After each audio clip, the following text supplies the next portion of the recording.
क्या चाचा और भतीजे की सहमत का खेल अब समाप्त हो गया है? जो उठम पटकी चल रहा था लगभग 2-2.5 वर्षों से, क्या अब वह शांत हो गया है? ऐसे सवाल उठ रहे हैं एनडीए की बैठक के बाद। उन तमाम बातों पर हम बात करेंगे कि क्या चिराग पासवान और पशुपति पारस में सुलह हो गई है। इन बातों के कयास तेज लगाए जा रहे हैं कि बड़े बड़े नेता इसमें लगे हुए थे कि इन दोनों में सुलह हो, और जो एनडीए का नुकसान होगा वह कह सकते हैं कि बड़ा हो सकता है इन दोनों की मनमुटाव से बिहार में। तो उससे पहले बता देते हैं कि आप देख रहे हैं झकास भारत और मेरा नाम हुआ रविकांत। अब मैं आता हूं, जिस प्रकार से एनडीए की बैठक हुई और जो तनातनी चल रहा था, मगर जिस प्रकार से उसके बाद बैठक के बाद निकल कर आते हैं पशुपति पारस और यह कहते हुए नजर आते हैं, मगर मेन लड़ाई हाजीपुर की है। सारी बातें तय हो जाती है, फिक्स हो जाती है, रुक जाती है, मगर हाजीपुर पर आकर रुक जाती है।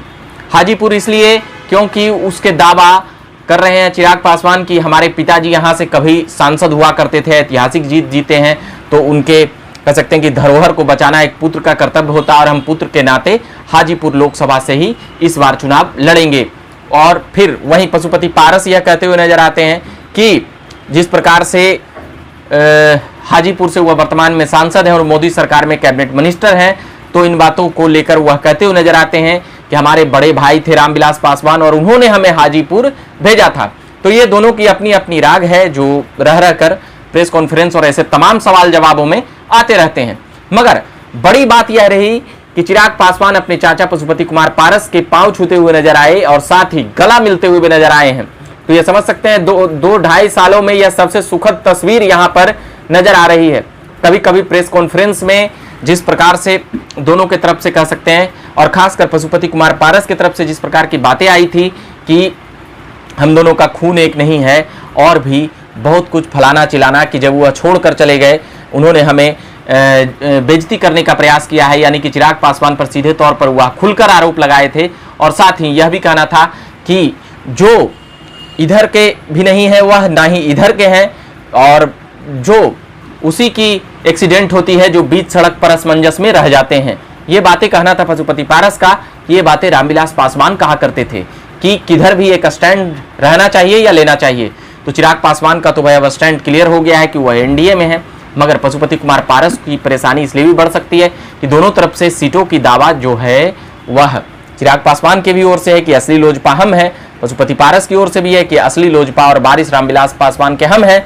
मगर जिस प्रकार से नरेंद्र मोदी चिराग पासवान के गले मिलते हुए नजर आए, और जिस प्रकार से चिराग पासवान और पशुपति पारस का उम्र का जो फर्क है लगभग 3 दशकों का जो देखा जा रहा है, और जिस प्रकार से चिराग की सभाओं में पशुपति कुमार पारस से ज्यादा लोग वहां पर उपस्थित रहते हैं और वह भीड़ देखी जाती है चिराग पासवान में, इससे लोग अंदाजा लगा रहे हैं कि आगे भविष्य चिराग पासवान ही हैं।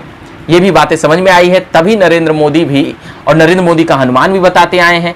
इतने मतभेदों के बाद भी चिराग पासवान ने नरेंद्र मोदी के खिलाफ नहीं बोला और ना ही वह भाजपा के खिलाफ जाते हुए नजर आए।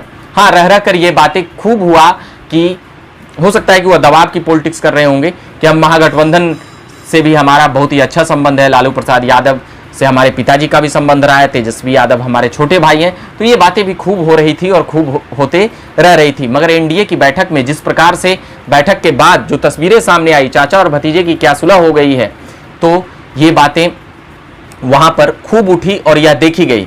मगर चाचा पशुपति कुमार पारस आते हुए मीडिया में यह कह दिए कि जब दल टूटता है तो मिल जाता है, मगर दिल टूटता है तो नहीं मिलता है। यानी कि इन बातों से साफ हो गया कि दोनों पार्टी अपनी अपनी अलग अलग ही रहेगी।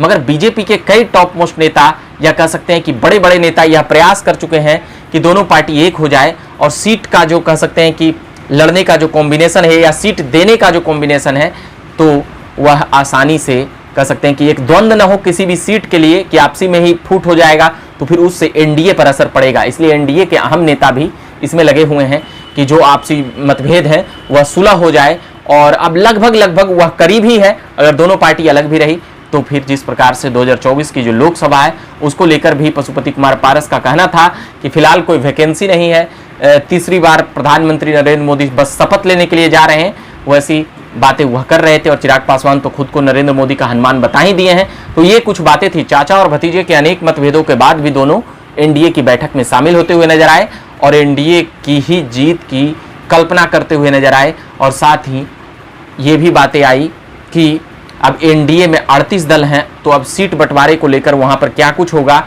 मगर एक बातों का कयास और भी यह तेज है कि नीतीश बाबू जो अभी कह सकते हैं कि विपक्षी एकता का एकीकरण कर रहे हैं, या उसमें जो लीड रोल में थे उनको कन्वेनर नहीं बनाया गया, तो फिर नीतीश कुमार, लालू प्रसाद यादव, तेजस्वी यादव, कई नेता जो बेंगलुरु में इंडिया का बैठक हो रहा था, सीधे कहें तो महागठ विपक्षी एकता का जो बैठक हो रहा था, उसमें वो प्रेस कॉन्फ्रेंस में नहीं शामिल हुए थे। इन तमाम बातों को हम अगले भाग में सुनाएंगे कि वहाँ से क्या कुछ खबरें आ रही है और क्या कुछ होगा। फिलहाल ये चाचा और भतीजा की बातें थी जो एनडीए की बैठक में जो तस्वीरें देखने के लिए मिली, सुखद तस्वीरें कह सकते हैं कि एनडीए के लिए यह एक मजबूती का कारण दिखता हुआ नजर आया है कि चाचा और भतीजे में सुलह हो गई है। अब ये दोनों मिलकर एनडीए को मजबूत कर रहे हैं और करेंगे। तो अभी के लिए फिलहाल इतना ही कहेंगे कि मेरा नाम रविकांत हुआ और आप देख रहे हैं झकास भारत।